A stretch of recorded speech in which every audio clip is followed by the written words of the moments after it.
Spark Books here. Today, I'm going to explain the book, Doesn't Hurt to Ask, by Trey Gowdy. Take care, enjoy the book, and have a nice day. Doesn't Hurt to Ask, 2020, teaches the subtle art of persuasion through one unconventional tool, asking questions. Former Congressman Trey Gowdy explains how thoughtful questions can help you reach your audience, communicate your message, and win people over, whether that's in a courtroom, a business meeting, or at the dinner table. Key idea number 1. Questions are the best tools for subtle persuasion. Ready to win every argument? Will your debate skills crush your opponents? Not these sparkles. Persuasion isn't about winning, it's about listening, sharing, and convincingly defending your opinions. How often have you altered your mind after being bombarded with opinions?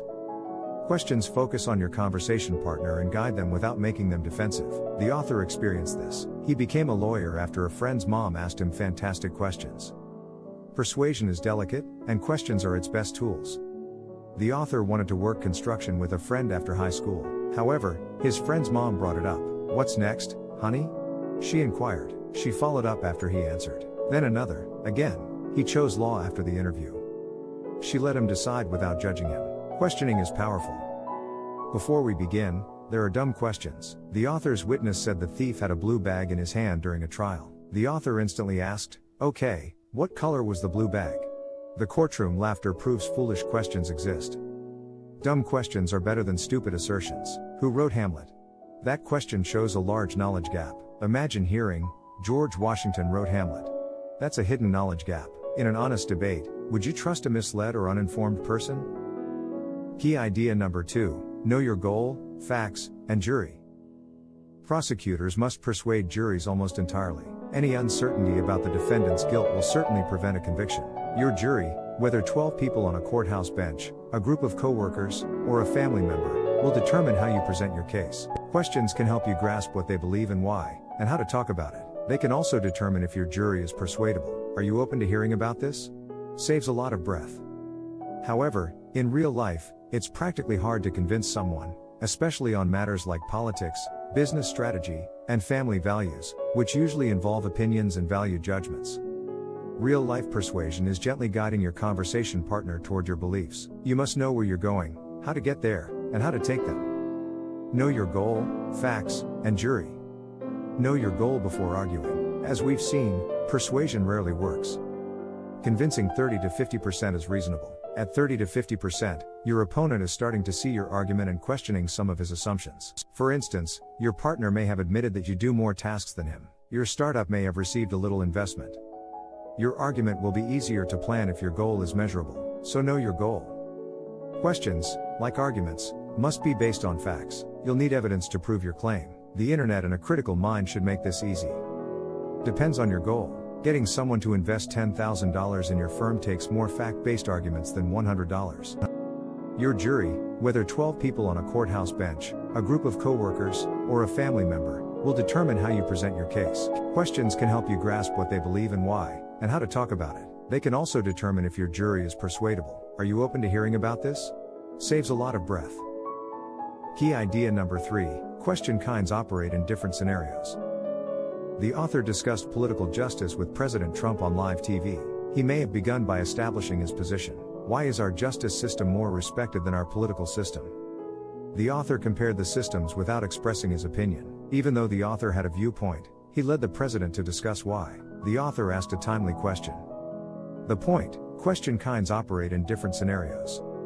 2 major question types exist. Softball questions first. Softball inquiries are simple, non-confrontational, and let your opponent to respond. They use non-leading phrases like who, what, and when to let the questionee choose their response. So, Governor, what prompted you to seek for office?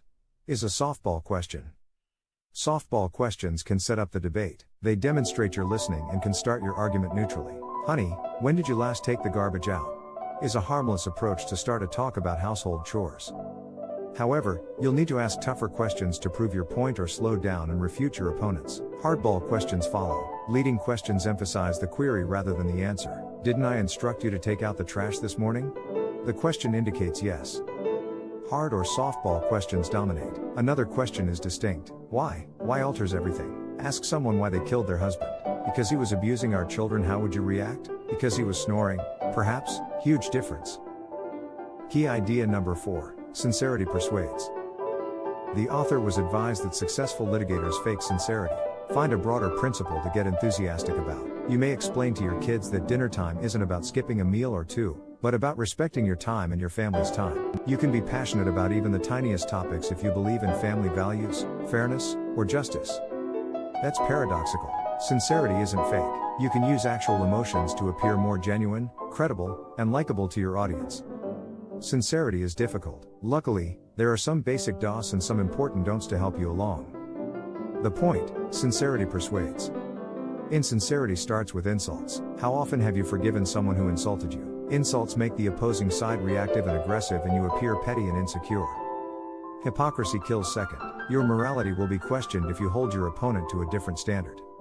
Lying is the third and deadliest sincerity killer. Most people forgive honest mistakes. They won't forgive a liar. Losing audience trust means losing your case.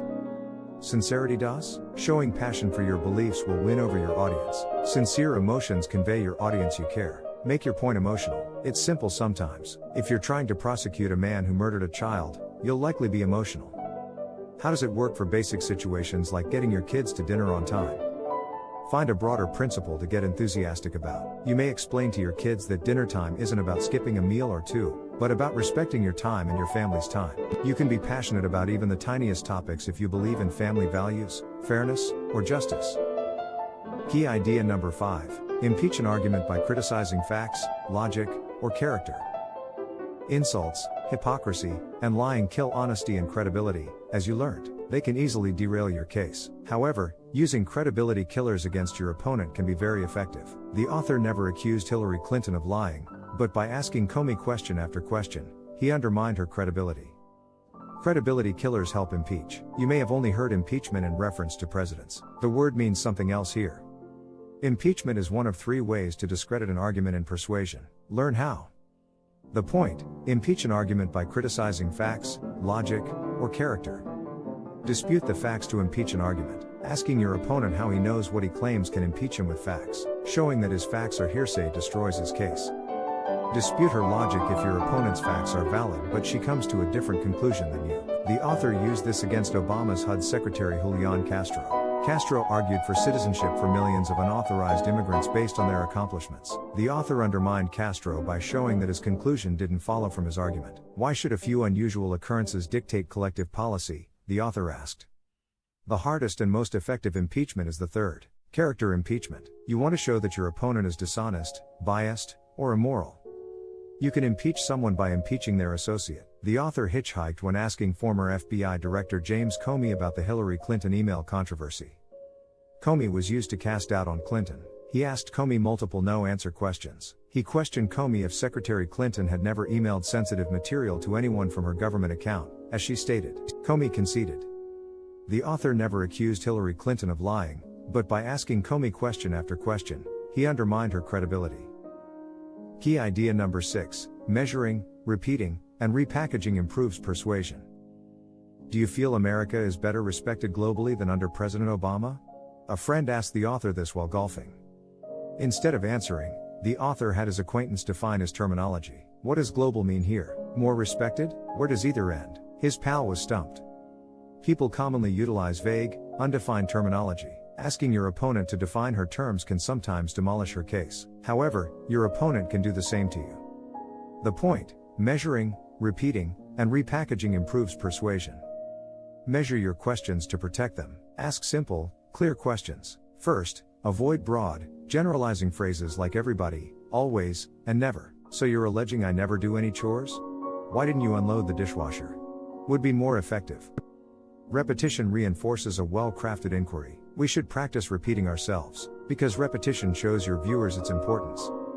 The author questioned a man suspected of stabbing his wife to death. The author repeatedly asked, "What did your wife say after you stabbed her the first time? What did she say after your second stab?" By the end, the jurors had heard when you stabbed your wife enough to convict him. Repackaging an argument can help you defeat it. Repackaging makes an argument nonsensical by rephrasing it. The author advocated for domestic violence victims using this method. The author would ask, "So you're saying it's her fault she was abused?" If a defense attorney said a woman should have known better than to return to her violent partner. Key idea number 7, divert, dissect, double down, or play the victim if your argument fails. Persuasion masters sometimes fail. Sometimes you have to quit. There are ways to minimize the harm of a rejected argument. Prevention is always best. Knowing your shortcomings helps you avoid corners. You may want to dwell on your strongest points when drafting your case. Instead of hoping they won't come up, spend as much time preparing and padding your weakest places. If preparation fails and your argument is tanking, there are last-minute rescue tactics. If your argument fails, divert, dissect, double down, or play the victim. When you're in a hole, stop digging is a common adage. That includes persuasion. Stop arguing if you're cornered. Cover losses. Distract initially. People dislike interruptions. Interrupting them with questions can stop their momentum and change the subject while maintaining the attention on them. Deconstruction comes second. Challenge every minor assumption someone makes when building a devastating case. How do you know that? And how can you be sure of this? Slow down your opponent. Our third method comes from another old saying: there's no point in flogging a dead horse, but then it can't hurt either. Double down on a winning fact or argument. You can keep doubling down until you find a way out of the debate. Strategy 4, the victim card, can be used if all else fails. It's not dignified, yet victims inherently evoke sympathy. When President Obama attacked him during the Affordable Care Act debate, former Speaker Paul Ryan played the victim. Obama said Ryan cared less about children than him. Ryan's questions showed Obama's criticism was unfair. How do you think it makes me feel when you distort my faith and spiritual beliefs? Key idea number 8, set expectations and stay open to persuade. The district attorney hired several young litigators. Before hiring someone, he gave them 5 minutes to persuade him to see their favorite movie. Right? Even young lawyers performed poorly. However, practicing on real-life court cases improved their persuading skills. You can argue your point with insightful questions. You can perfect them with practice, but there are some things to remember. Set expectations and be open to master persuasion. Communication, not victory, is persuasion. To succeed, set expectations. How often has a chat altered someone's mind? Few, especially on controversial issues like gun control and abortion. Thus, setting lofty goals is unwise. Doing so is dooming yourself. You can lead a horse to water but you can't make it drink, says the saying. Persuasion isn't about forcing others to agree. It should help them draw conclusions based on your reasoning. Persuasion involves that. Questions are a terrific method to gently steer your audience in the correct direction, but they have to do the convincing themselves. Even in a large group, everyone hears differently. Always consider how to connect with your audience in real life. One more thing to consider while practicing persuasion: you must be persuadable. This implies being open to new information and changing your mind when contradicted. You can't expect others to alter their minds if you won't. Questioning persuades. If you know what you want, which facts are relevant, and who you're talking to, the correct questions can break through people's defenses and win them over. Questions allow you to reiterate crucial points, demonstrate a flaw in an opponent's argument, and lead others to infer conclusions that support your opinions. To view more content like this, subscribe. Don't forget to like and turn on notifications. The channel really benefits from it. I appreciate you being here.